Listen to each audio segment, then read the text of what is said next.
Greetings, Hopkins Community Church. It is, well, for me, it is currently, I guess for you too, it's Monday night, October 18. We just finished the fifth night of General Synod, and the fifth and final night, I should say, of General Synod, which is exciting, and I could not be happier to be wrapping this up.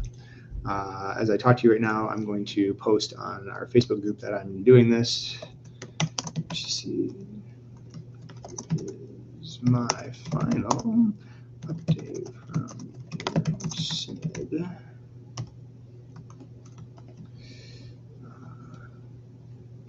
There, post that on the Facebook group, not on the Facebook page, so that it's not public. So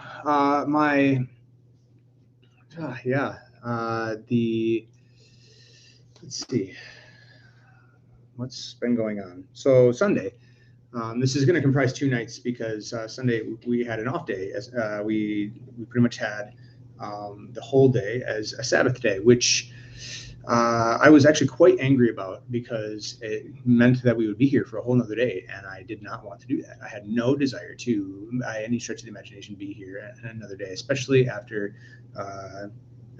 Saturday and what has been going on, and the conversations and the splitting hairs and all these things that we talked about in the Saturday report. And so being here for another day and being away from family and stuff like that, I was just very angry about, and I'm very thankful actually for that day. I ended up spending time outside.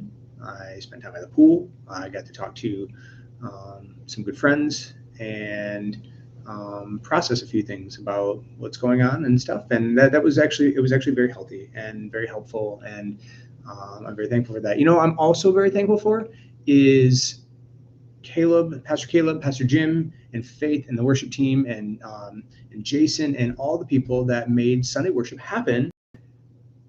Y'all, seriously, I just want to share this because I was reflecting on this with a couple of people. Sunday was the first time in over 2 years that I have not been a part of the worship service in some capacity. It means I didn't lead worship or preach or, something in over 2 years. And I'm not going to lie, I was a little bit anxious about that. Not going to lie. This is pre-COVID stuff, and you guys nailed it. You all nailed it. It was awesome. Faith, I'm so proud of you. I hope that you hear this at some point in time. You did awesome. You did a great job.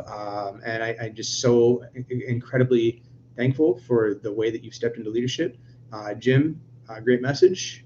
Caleb, thank you for kind of filling in the gaps and being there. Look forward to hearing you preach next week. Just wow. I just want to say I'm so thankful. And I, watching church, I have not. I'm so excited about what the future holds for us because of the team of leaders, both paid and volunteer, that we have in place right now, and the way that you all are driving ministry forward. And I just couldn't be more thrilled. So with that said, Sunday evening report. Sunday evening was all about missions and outreach and church planting. And so Sunday evening, we heard a report from Global Missions, heard about what's going on in RCA Global Missions from JP Sundarajan, I believe is how you pronounce his name. I can never get it right. But JP is amazing, and what they're doing in Global Missions is amazing. And we heard from RCA Church Multiplication, and there are dozens and dozens of church plants that are happening, and even more that are down the pipeline right now. Like, I think that I can't remember exactly the count, but it was somewhere between like 70 and 100 new churches being planted, most of which are ethnic minority type churches. So their leaders are leaders of color and ethnic minorities, and they're churches that are non-English speaking churches in many cases, and they're churches that don't necessarily look like the traditional church thing, but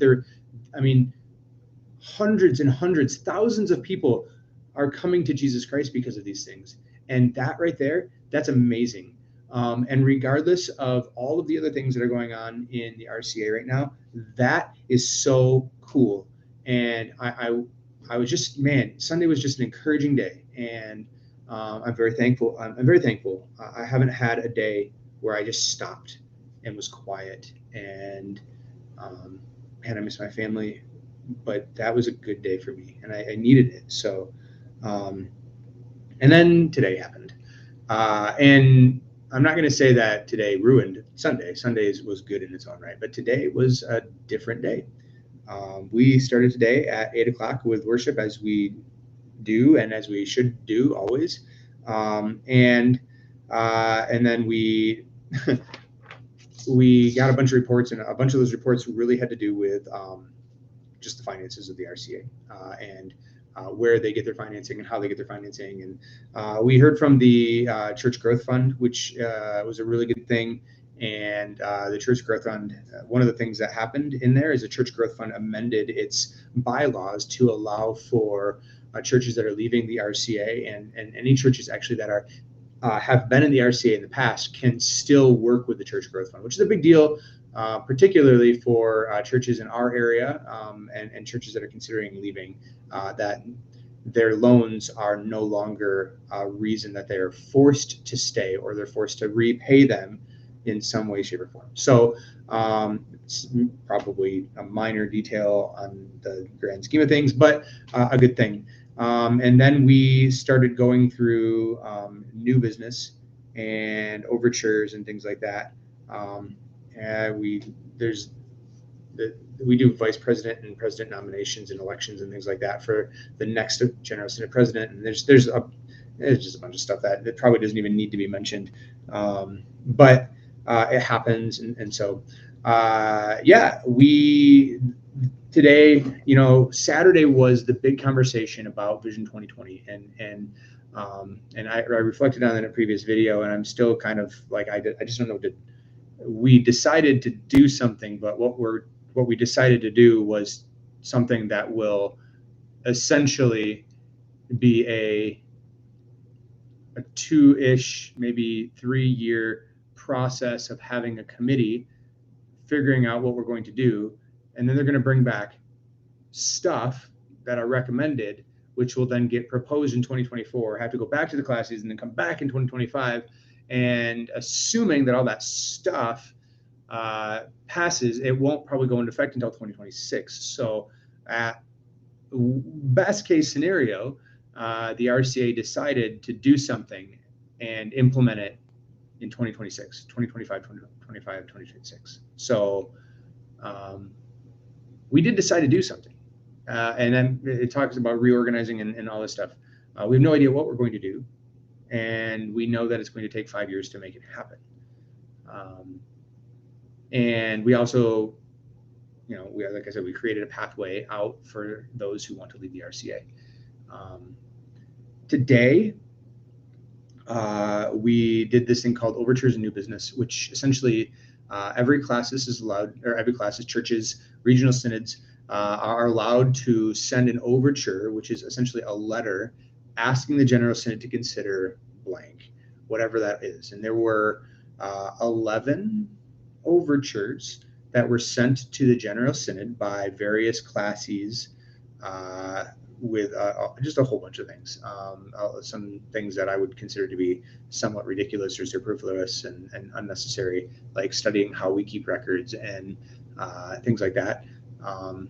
One of the overtures was a paper, about a paper that I referenced in my sermon, the sermon 2 weeks ago.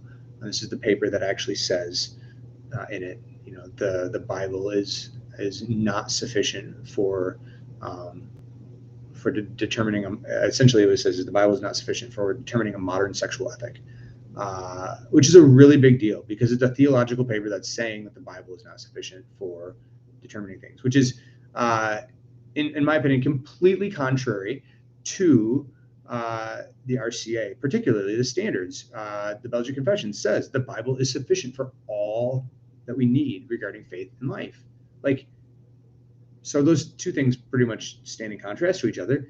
And that paper ended up getting referred to the Commission on Theology, and they will do some work and report back on it in 2023.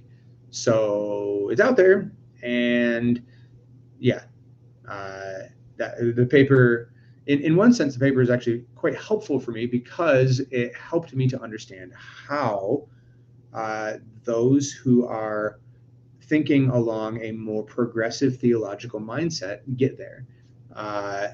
And it talks about forms of revelation. There are like 12 forms of revelation. The Bible is numbered like 4. Personal experience being the first form of revelation that is given by God. Personal experience. No, the Bible is number 1. At least as far as importance is concerned. But anyways, it was a helpful, albeit really sad read for me personally, because I just can't get there. Like, and any theological paper that is essentially saying that the Bible isn't good enough is essentially espousing either, on the one hand, it's either espousing heresy, or it's essentially talking about a separate, in my opinion, a separate religion, because our faith is based on our belief in God as revealed in the scriptures of the Old and New Testament. So there's that.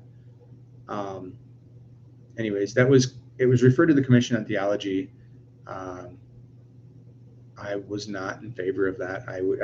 If we would have voted it down, it would have just kind of disappeared.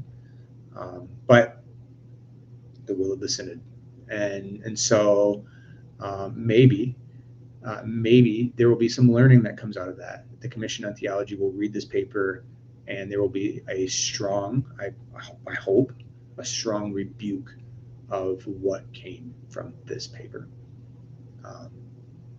So there's that. There are a bunch of other things too. One of the major things that came up, and I actually had to step out for a decent amount of the conversation, but was this overture number 10. And overture number 10, essentially, probably of all the things that we did this weekend, had the best chance of providing an immediate answer and pathway forward for the Reformed Church in America. And overture 10 essentially said, so I had to preface this a little bit. The structure of the RCA is you have the local church, you have the classis, and you have regional synods, which is so the local church or classis is a grouping of churches. Typically, it's a geographical grouping, and then you have a regional synod, which is technically a geographical grouping of classes, and then you have the general synod, which is the 7 or 8 regional synods. And essentially, what the regional synods have a particular there's a particular role for them, but especially as people leave the denomination and stuff like that, the regional synods are probably going to go bye-bye anyways, because we just can't afford them and we can't afford the staff and stuff like that, which is really sad because there's a lot of wonderful people that work at the regional synods, especially in the Great Lakes. However, the overture number 10 essentially was going to take the regional synods and say, let's combine, or let's take them and make just 2, or technically 3, regional synods that would essentially be super regional synods in some sense.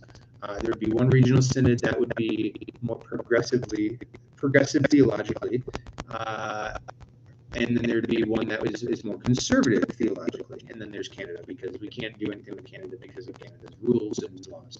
So that being said, what this would essentially do is keep people together in the RCA whilst dividing them. So unity by division is kind of how I labeled overture number 10.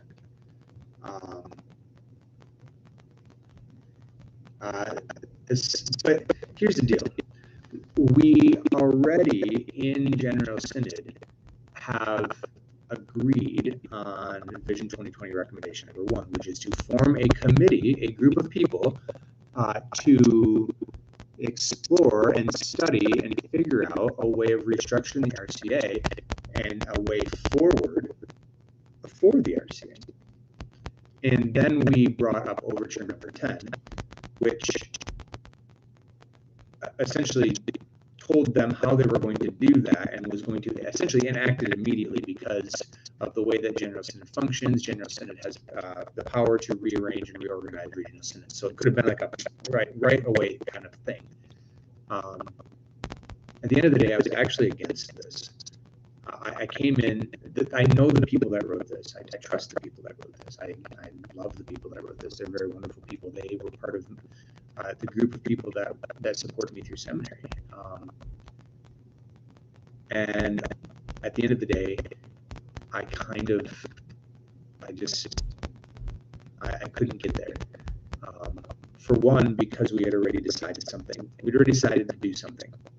And even though it's going to take a long time, the spirit of the atmosphere in deciding Vision 2020 recommendation number 1, which is to form the committee and to do that work and to implement it in 5 years, which I despise the fact that it takes a long time, but it takes a long time because it's just the way it is.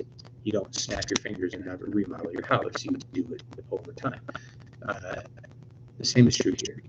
And the spirit of that was very, very, very uplifting.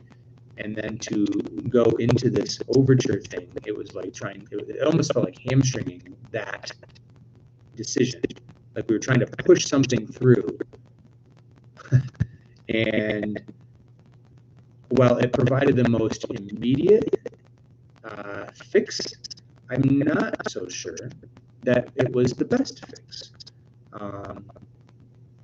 And it would force a lot of churches to make a decision because there were only 2 options. You either go with the liberals, the progressive synod, or you go with the conservative synod. And there are a lot of churches in the RCA that are quite comfortable in the middle.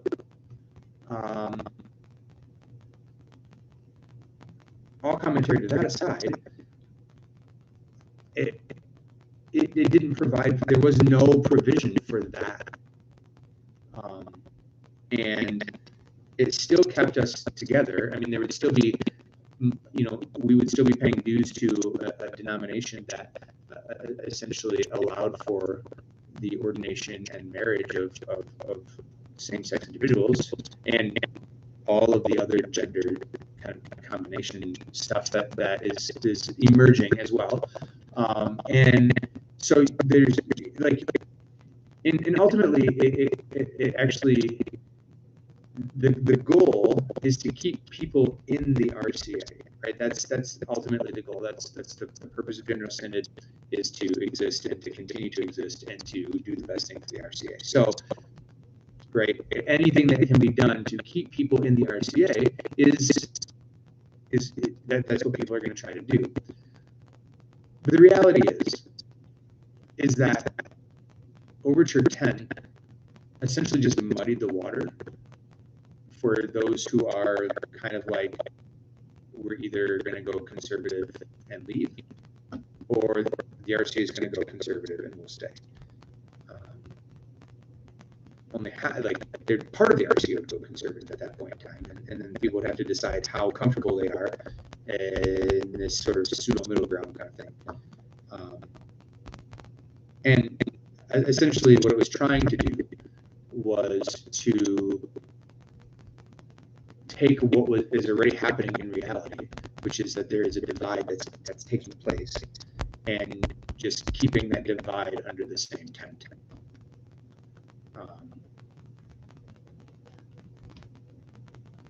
It's like having 2 tents in the same campsite. in some sense, right? We're going to live in the same house, but we're not going to sleep in the same bedroom.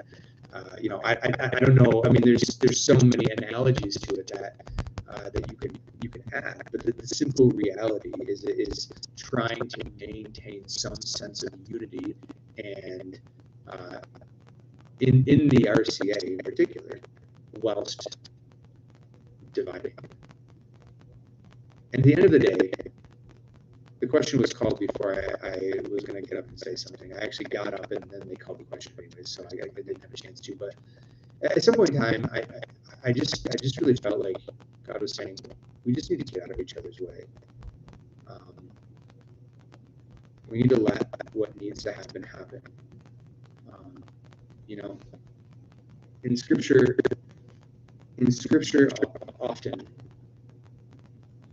well, not often, I should say, but there are points in times where things seem really broken, where God says, "Hey, hold up a second. I'm doing a new thing here. Do you perceive it?"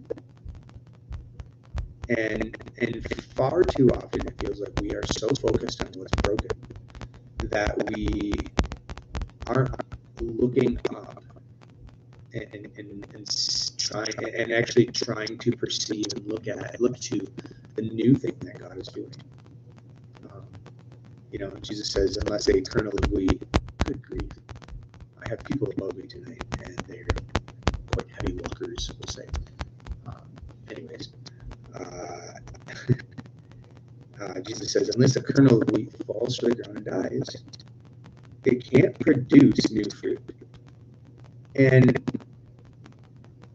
I think that, you know, a lot of people see the division of the RCA as being a really horrible thing. And maybe I'm naive, but perhaps it's not actually that bad. Like, perhaps this is an opportunity for us to bless each other on our way and to follow whatever path God is leading us. You know, the reality of arguing rights and wrongs has been a reality for the RCA for decades now. And no one is getting anywhere with it. We just kind of try to bludgeon each other with our side. And I know where I stand. I'd like to think that I know where we stand as a church. And that where we stand has its own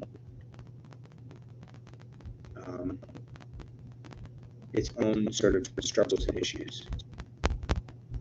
And we need to talk about that as a church. I think we do. We need to have some honest conversations about that, you know. And we have to be clear where we're at. And then we need to follow that through. That's just kind of that's my opinion. And it doesn't have to happen fast. We don't have to have these conversations tomorrow or Wednesday or Thursday, or even, I don't think we need to have these conversations necessarily all immediately at our congregational meeting in November.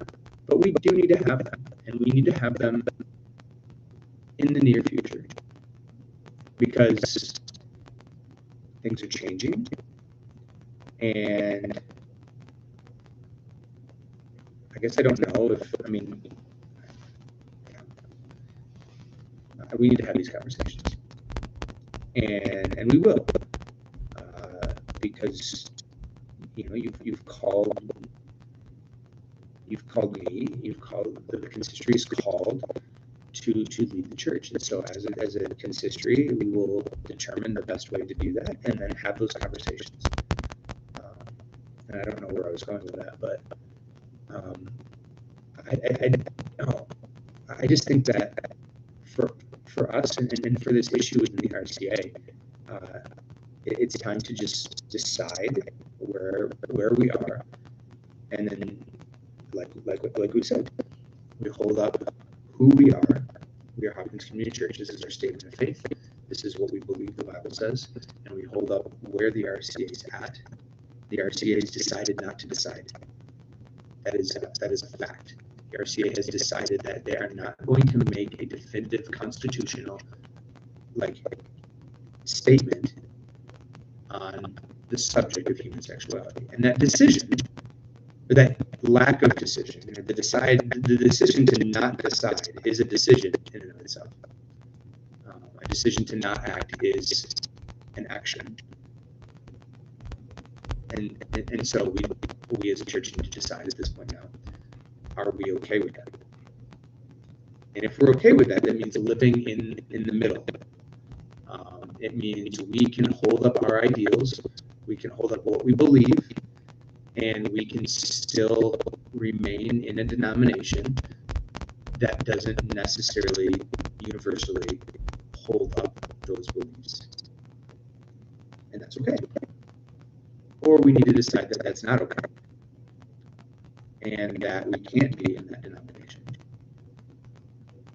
And if that's the case, then we need to have the conversation about what do we do next. So that's what's going to come down the line. And I don't know how many people are watching at 25 minutes now. It's kind of a long ramble. But that is the simple reality for us. It's the simple reality for every church in the RCA. The question of whether or not we're going to live with ambiguity about how we interpret Scripture, live with ambiguity about how we view the conversation around human sexuality, live with ambiguity about what's next for the RCA. And to be fair, there's other ambiguities out there. The Alliance of Reformed Churches, if you heard about that, is not a fully formed thing yet. We're working on it, but it's not a fully formed thing yet.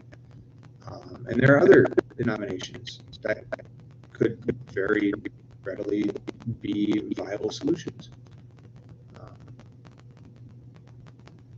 So, if you're still watching at this point in time, this has been my encouragement to you.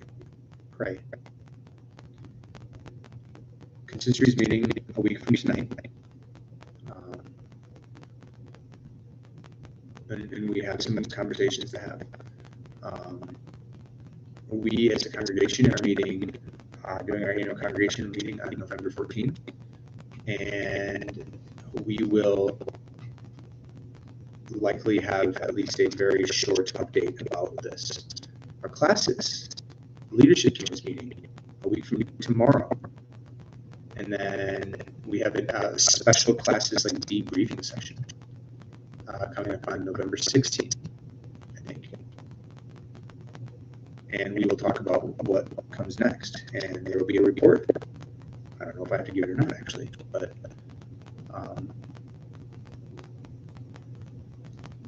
pray.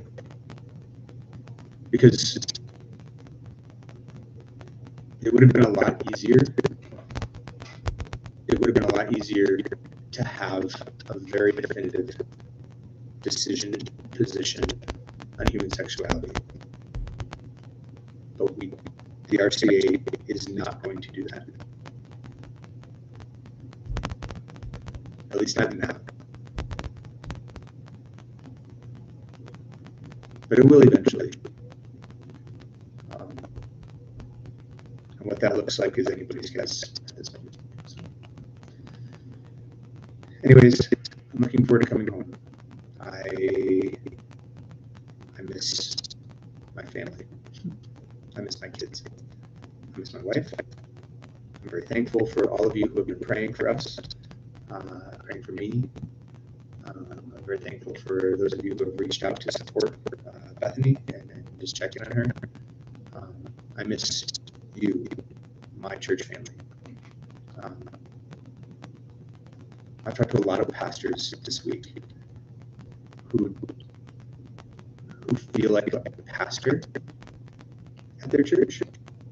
They're not necessarily part of the family. And I am so abundantly grateful to be at a church home where I feel like I'm part of the family, where I feel like my family is part of the family. And I miss you all. It's not even been a week yet, but I missed being at church. Even though it's very healthy for me to not be there occasionally. It's actually much more healthy than the last 2 years of me being there every single Sunday. But I missed it. I missed you all because Hopkins is home, and I can't wait to be back there. So thanks for listening to my ramblings. May you be blessed this evening. If you're still watching, go to bed because it's almost midnight there. And I will see you all very soon.